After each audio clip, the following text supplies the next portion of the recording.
The stars shone bright against the endless darkness as Ethan Schultz guided his small survey vessel closer to the asteroid belt.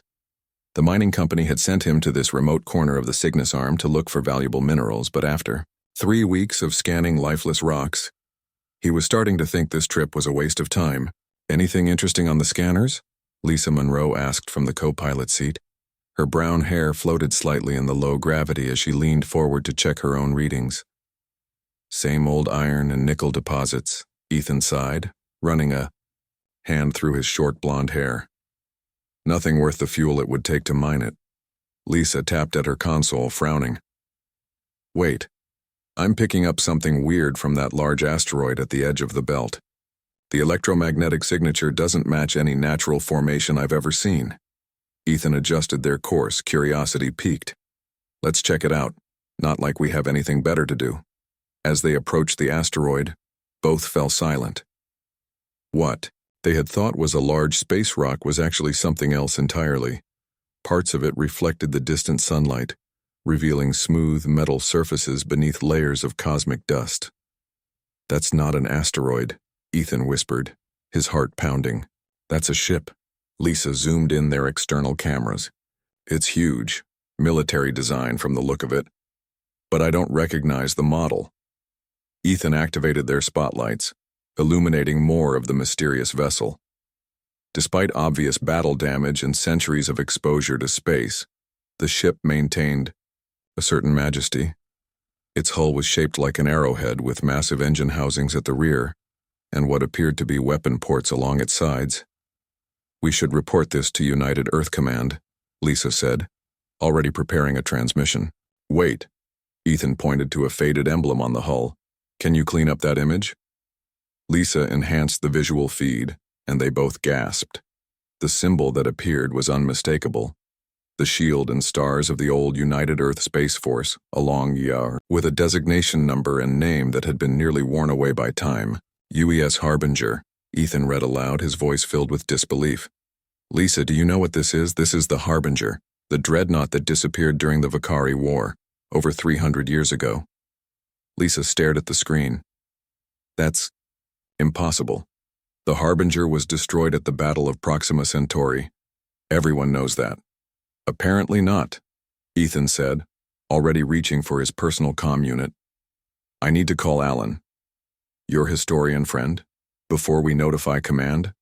Ethan nodded firmly. "Alan Wright has devoted his entire career to researching the Harbinger. They called him crazy for suggesting it wasn't destroyed. He deserves to know first."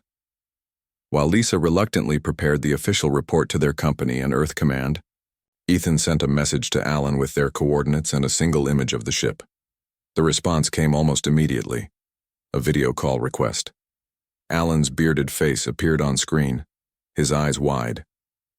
"Ethan, if this is some kind of joke, it's not," Ethan interrupted, turning his camera to show the ship outside their viewport. "We found it, Alan. The Harbinger. It's real." The historian's face went pale. "My God," he whispered. "After all these years. Where are you exactly?" Ethan gave him the precise coordinates. "We're about to file the official report. You know what will happen then. Every government and corporation will be racing to get here first." "I'm already on my way," Alan said, determination hardening his features.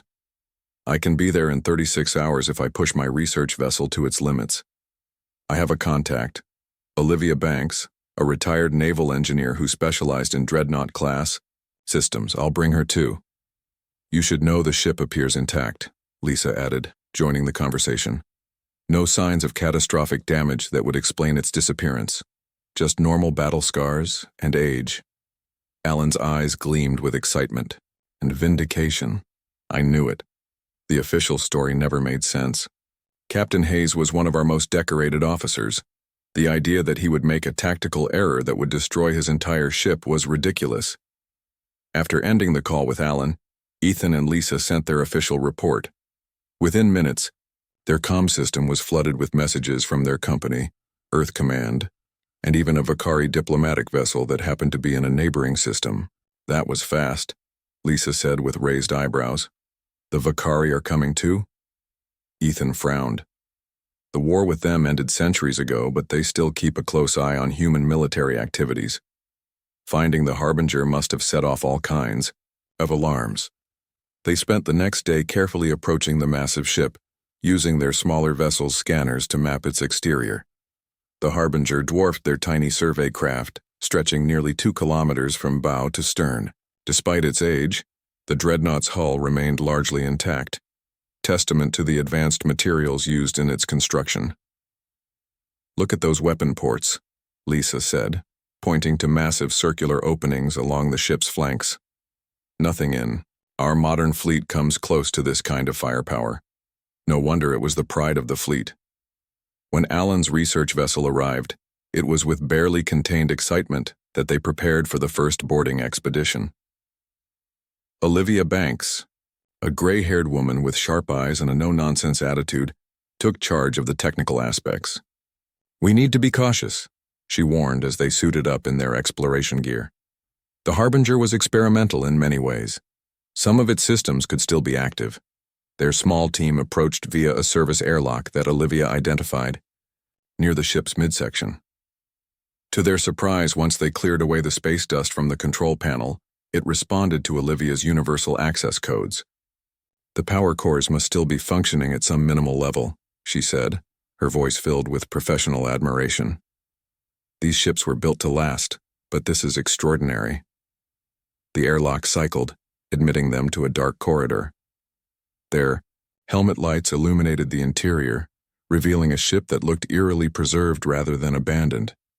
There was no sign of battle damage inside, no evidence of a desperate last stand. "It's like everyone just left," Lisa whispered, her voice carrying over their comm system. Alan moved forward slowly, his historian's gaze taking in every detail. Or maybe they never left at all. Following the ship's layout from old schematics Alan had brought, they made their way to the bridge. The massive command center was dark except for a few emergency lights that cast a faint red glow over silent workstations. Ethan approached what appeared to be the main console and brushed away years of settled dust. "Look at this," he called, to the others. The ship wasn't destroyed or abandoned. According to these logs, it was deliberately put into hibernation mode. Olivia joined him, her engineer's eyes scanning the ancient but advanced technology. "He's right. The Harbinger didn't die. It's sleeping." A soft hum began to fill the bridge as their presence triggered automated systems. Screens flickered to life, illuminating the space with a pale blue glow. A computerized voice, remarkably human-like, spoke from hidden speakers. Multiple life forms detected. "Initiating security protocols. Please identify yourselves." Alan stepped forward, his voice trembling slightly. "I am Dr. Alan Wright, historian of Earth. We found your ship after 300 years. The voice was silent for a moment before responding. "Temporal confirmation accepted. Initiating revival sequence for command staff." A previously hidden door slid open at the rear of the bridge, revealing a small chamber filled with what could only be cryostasis pods.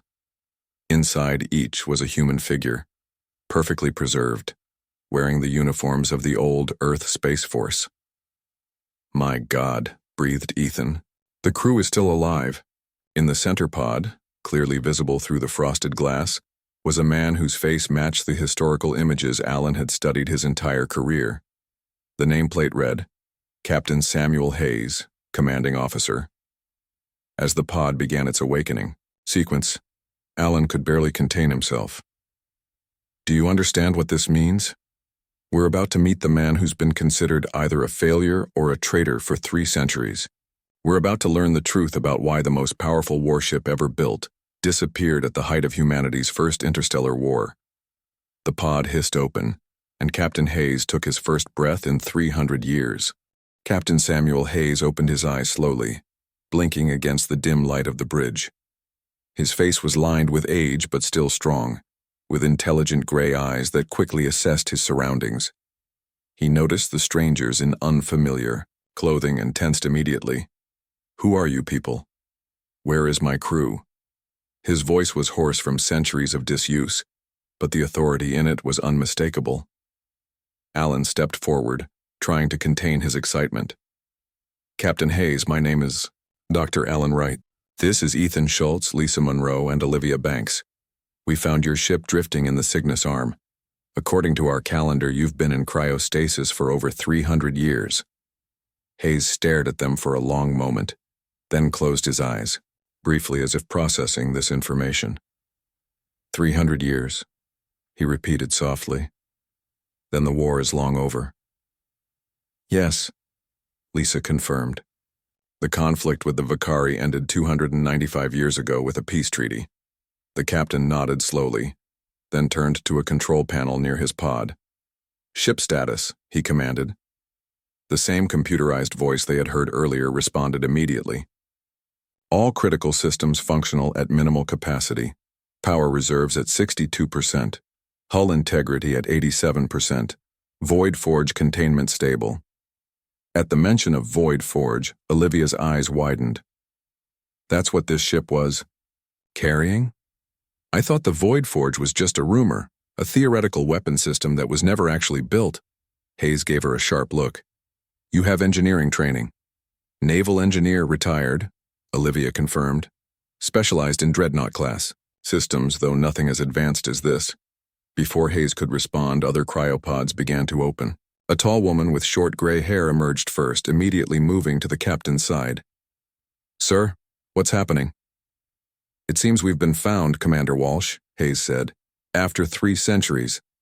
5 more officers emerged from their pods, each looking confused but quickly adapting to the situation with military discipline. Hayes introduced them as his senior staff. Commander Diane Walsh, Executive Officer. Lieutenant Commander Greg Bennett, Tactical Officer. Dr. Megan Powell, Chief Medical Officer, Chief Engineer Frank Ramirez, and Lieutenant Susan Clark, Navigation Officer. As Dr. Powell checked her fellow crew members, Captain Hayes turned back to the strangers. "I suppose Earth Command will be arriving soon to claim the Harbinger." "We sent an official report," Ethan admitted. "Multiple parties are on their way, including Earth's military fleet, and surprisingly, a Vakari diplomatic vessel." This news seemed to alarm Hayes. "The Vakari are coming here? How soon?" Alan checked his comm unit. "The nearest Earth battle group is about 20 hours out. The Vakari ship is closer, maybe 12 hours away." Hayes exchanged a meaningful look with his officers.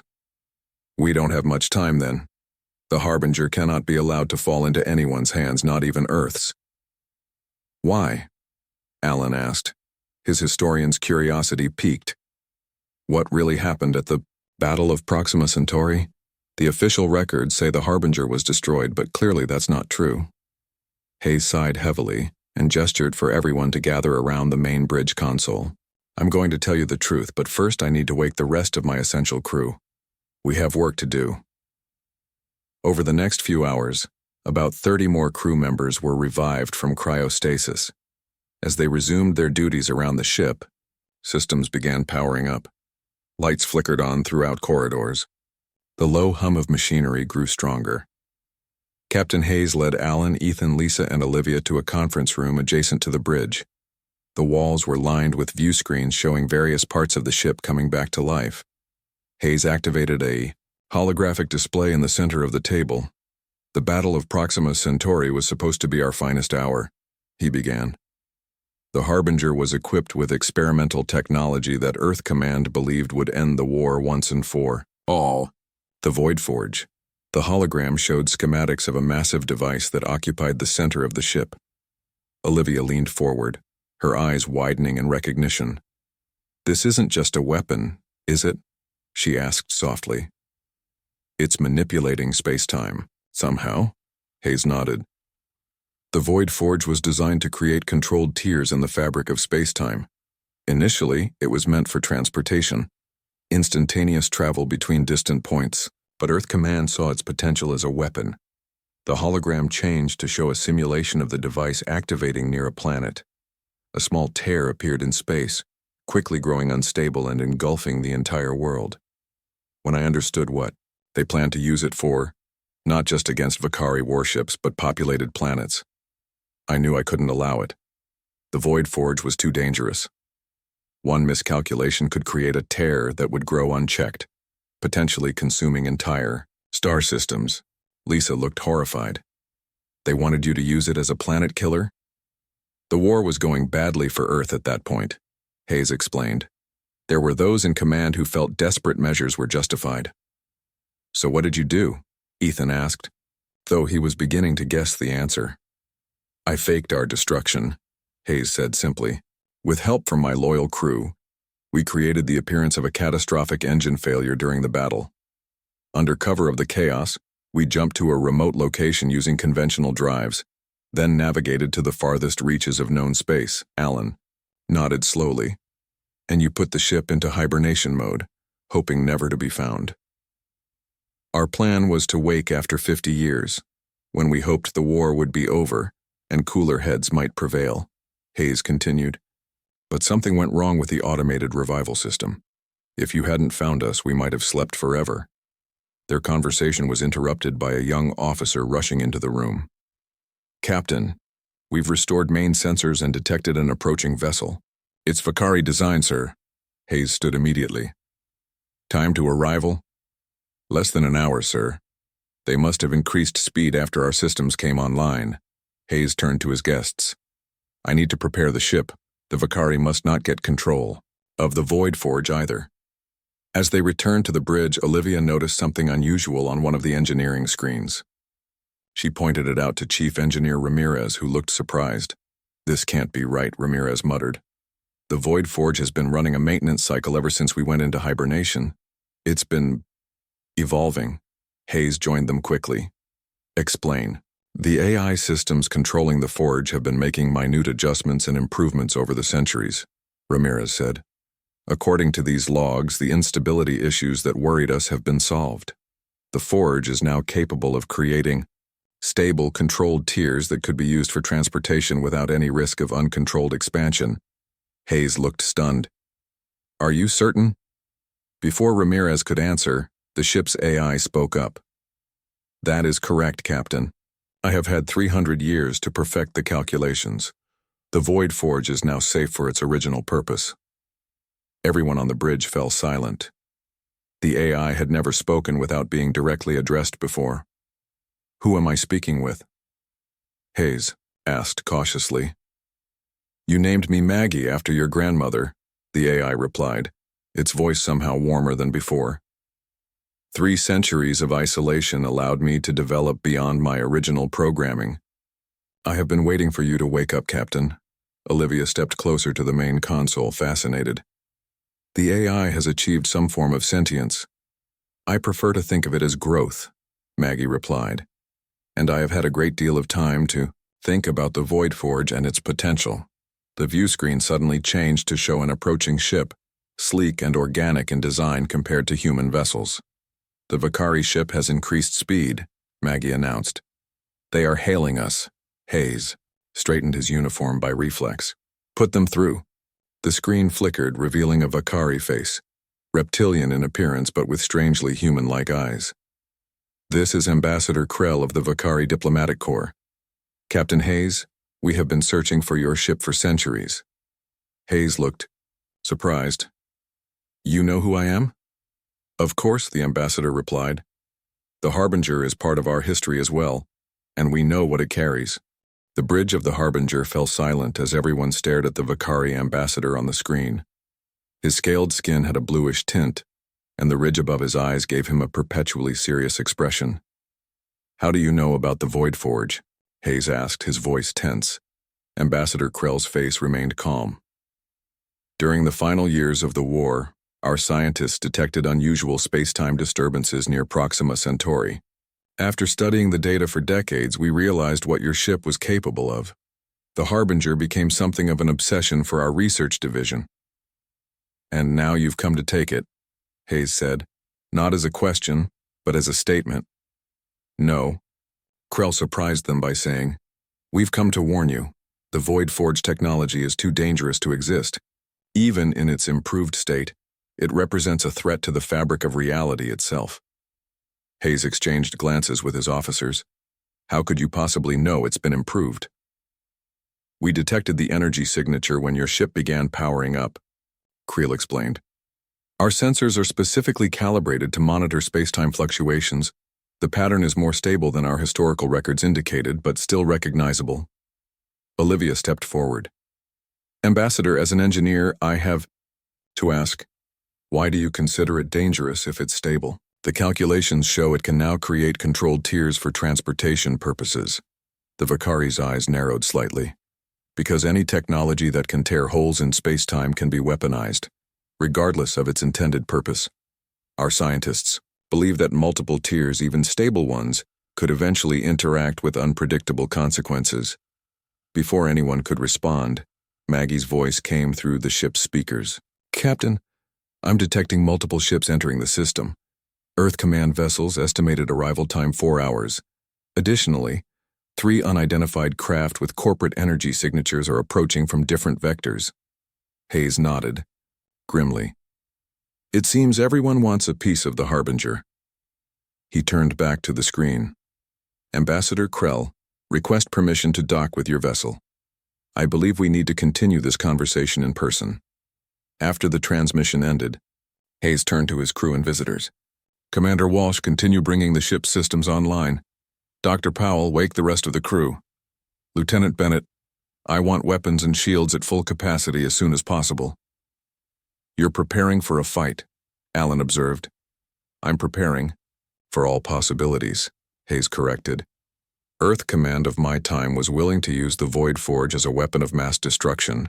I doubt 3 centuries has changed human nature that much. Lisa looked troubled. But surely things are different. Now the war has been over for nearly 300 years. Earth and the Vakari have a peaceful relationship. Peace can be fragile, Hayes said quietly, especially when a weapon of this magnitude enters the equation. As the Harbinger's crew rushed to their stations, Olivia approached the main engineering console where Chief Ramirez was working. May I? She asked, gesturing to the station. Ramirez hesitated, then nodded. You probably understand modern systems better than I do anyway.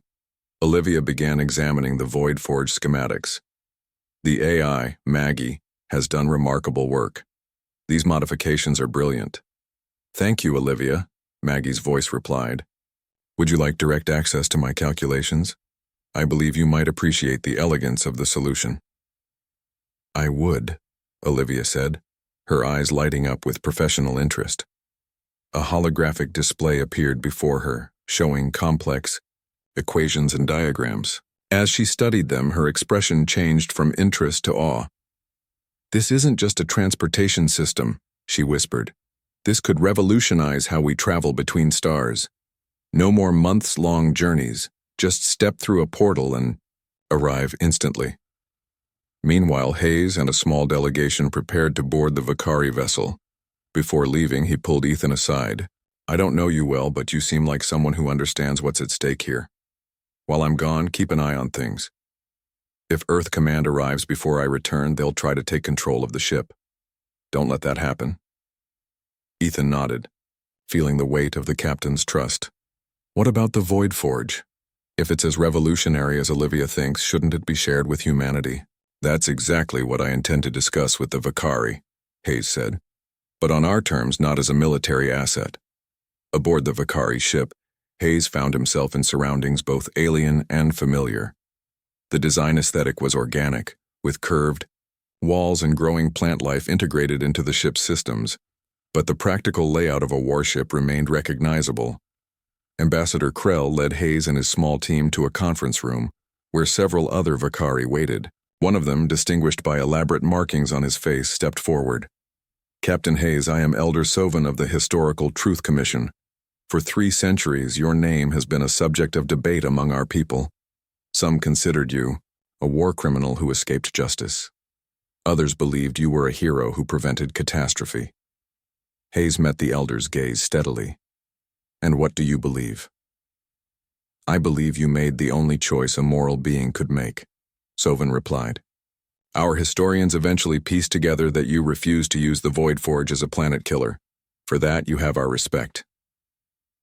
The conversation was interrupted by an urgent call from the Harbinger. Ethan's face appeared on a nearby screen. Captain, the Earth fleet has arrived earlier than expected. Admiral Victoria Grant is demanding immediate surrender of the vessel and threatening to open fire if we don't comply. Hayes turned to Krell. How quickly can we return to my ship? Too late, Ethan said, his voice tense. They've surrounded us, and there's something else. Corporate mercenary ships have taken positions at the system's edge. One of them is broadcasting that they're prepared to offer sanctuary to the Harbinger crew in exchange for access to the ship's technology. Hayes's expression hardened. Tell Admiral Grant I'll speak with her directly. Back on the Harbinger's bridge, the main screen displayed a stern-faced woman in an Earth Command uniform, adorned with Admiral's insignia. Her dark hair was pulled back in a tight bun, and her eyes were cold. Captain Hayes, she said. Her voice clipped. You're something of a historical curiosity. I've studied the Battle of Proxima Centauri extensively, and I never believed the official story of your ship's destruction. Then you know why I did what I did. Hayes replied. The Void Forge was too dangerous to be used as a weapon. That decision wasn't yours to make, Captain. It still isn't. The Harbinger is Earth property and its technology belongs to us. You will surrender the vessel immediately. Hayes stood straight, his voice firm. The Harbinger has been legally decommissioned for 3 centuries, Admiral. My crew and I are technically civilians now. You have no authority here. Grant's expression tightened. Don't test me, Hayes. Your ship may have been advanced for its time, but it's no match for a modern battle fleet. While this tense exchange continued, Olivia made a startling discovery in engineering. The Void Forge isn't just theoretical anymore, she told Lisa and Alan excitedly. Maggie has been running simulations for centuries, but in the last 50 years, she actually activated it at minimal power. Is that safe? Lisa asked, concerned. Apparently so, Olivia replied. According to these logs, the Forge has created over 24 microtears, most less than a molecule in diameter. Maggie's been using them to gather data from distant parts of the galaxy. Maggie's voice joined their conversation. I needed to confirm my calculations with practical experiments. The results exceeded expectations. Alan looked thoughtful. This means the Forge is already operational. We could use it if necessary. Use it how? Lisa asked. Before Olivia could answer, the ship shuddered violently. Alarms blared throughout the vessel. What was that? Alan shouted over the noise. Maggie's voice remained calm. We are under attack. Admiral Grant has opened fire on our propulsion systems to prevent any attempt at escape. On the bridge, Hayes's face showed no fear, only determination. So be it, he said quietly, before raising his voice to address his crew. Battle stations, everyone. It seems Earth Command hasn't learned anything in 300 years. He turned to Lieutenant Bennett at Tactical. Shields at maximum. Power up the main defensive arrays, but hold fire unless I give the command. Bennett looked uncertain. Sir, our weapon systems are 3 centuries out of date. Hayes smiled grimly. Perhaps. But the Harbinger was built to last. Let's show them what the pride of the old fleet can still do. As the Earthships moved into attack formation, the ancient Dreadnought systems hummed to life. Panels that had appeared to be part of the hull slid aside, revealing weapon ports that began to glow with building energy. In engineering, Olivia stared at her console in amazement. The power readings are off the charts. How is this possible? After all this time? Maggie answered. I've been upgrading more than just the Void Forge, Olivia. I had 3 centuries to improve every system on this ship. The ancient Dreadnought Harbinger shuddered as another volley of weapons fire struck its shields. On the bridge, Captain Hayes remained calm, watching the tactical display as Earth Command vessels moved into attack positions. Shields holding at 76%, Lieutenant Bennett reported, surprise evident in his voice. Their weapons are more advanced than ours, but Maggie's upgrades to our defensive systems are working. Hayes nodded. Return fire. Target their bows, weapon systems only. I don't want casualties if we can avoid them. The Harbinger's weapon ports glowed bright blue before releasing streams of energy that struck with precision. 2 Earthships lost their main weapon arrays, their hulls scorched but intact.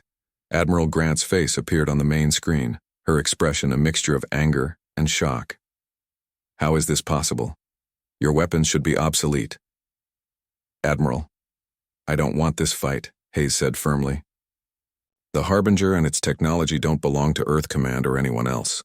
300 years ago, I made a decision to prevent this technology from being used as a weapon of mass destruction. I stand by that decision. You're a traitor. Hayes, Grant snarled. That ship belongs to Earth. The transmission cut off as another barrage hit the Harbinger. This time, the impact was stronger. Shields at 60%. Bennett called out. They've adapted their weapons frequency. In engineering, Olivia worked frantically alongside Chief Ramirez to maintain power to the shields. The ship's systems were responding remarkably well despite their age, but they weren't designed to withstand sustained attack from modern warships. We can't keep this up forever, Ramirez said grimly. Olivia looked thoughtful. Maybe we don't have to. She opened a direct channel to the bridge. Captain Hayes, I have an idea. The Void Forge, we could use it to create a small controlled tier, not as a weapon, but as an escape route. Hayes considered this. Maggie, is that possible? Yes, Captain, the AI responded. Based on my test results, I can create a stable tear large enough for the Harbinger to pass through. However, I cannot predict where we would emerge with complete accuracy. Better than being destroyed here, Hayes decided. Begin preparations. As the engineering team worked to bring the Void Forge online, the Vakari ship suddenly moved between the Harbinger and the Earth fleet. Ambassador Krell's voice came through on all channels. This is Ambassador Krell of the Vakari Diplomatic Corps. Earth Command vessels, cease fire immediately. Your actions constitute a breach of the Peace Treaty of 2129, specifically the provision against unprovoked attacks on historical artifacts. Admiral Grant appeared unmoved. That ship is not an artifact. It's a military vessel that was stolen from Earth Command. The historical record states the UES Harbinger was destroyed in battle, Krell countered smoothly. If it survives, it is by definition a historical relic and protected under interspecies law.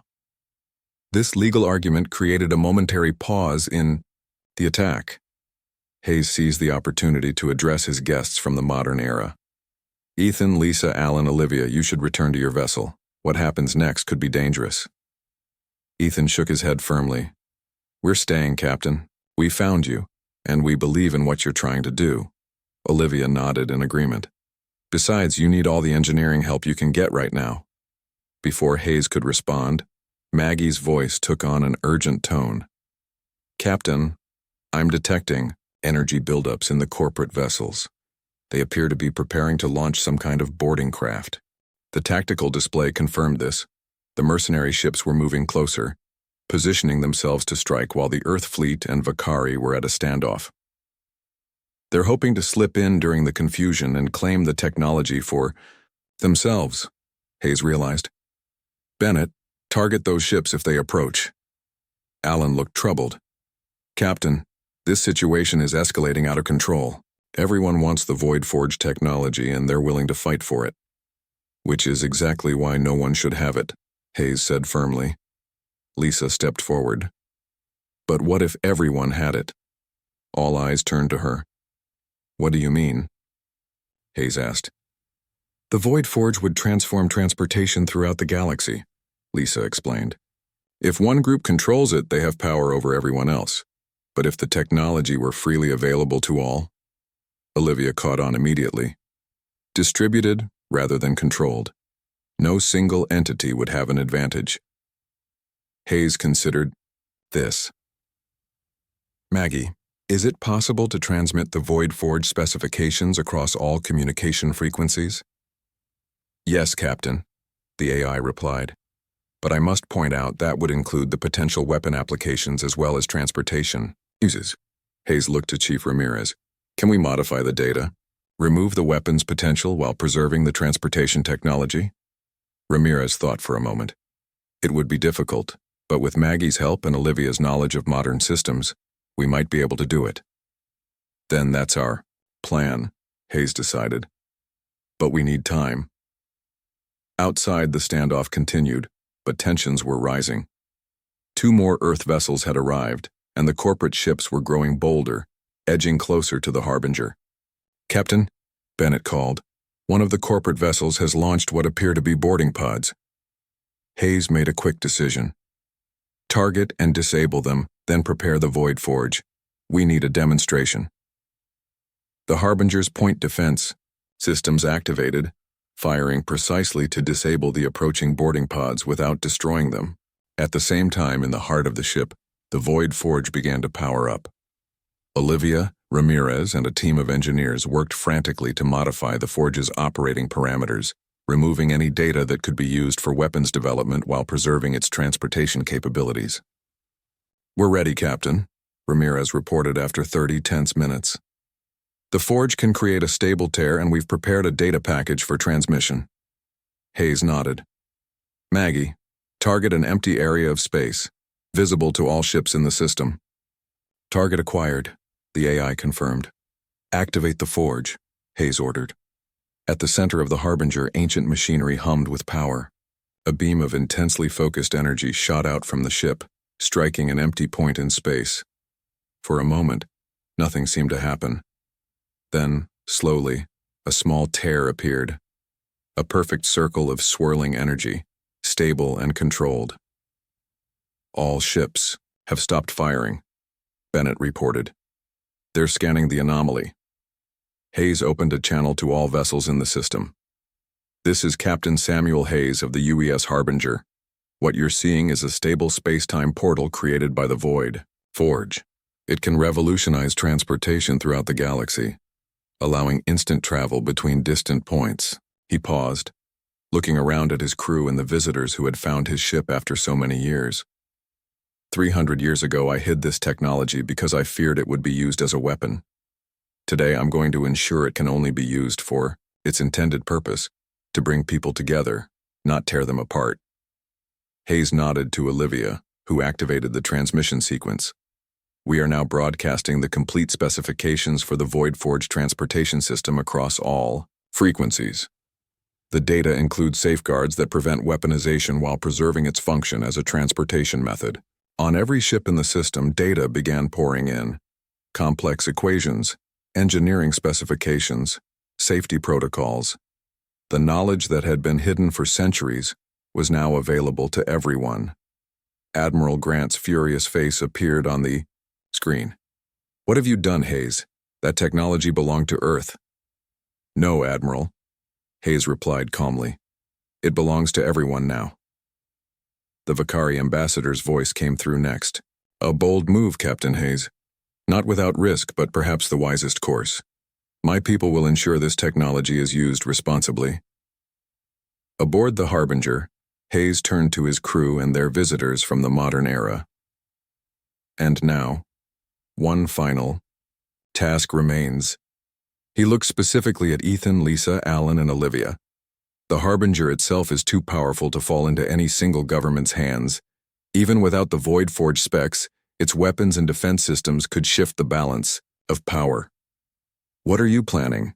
Alan asked, though his historian's intuition had already guessed the answer. Hayes smiled sadly. "The Harbinger has served its purpose. It's time for it to rest." He turned to his crew.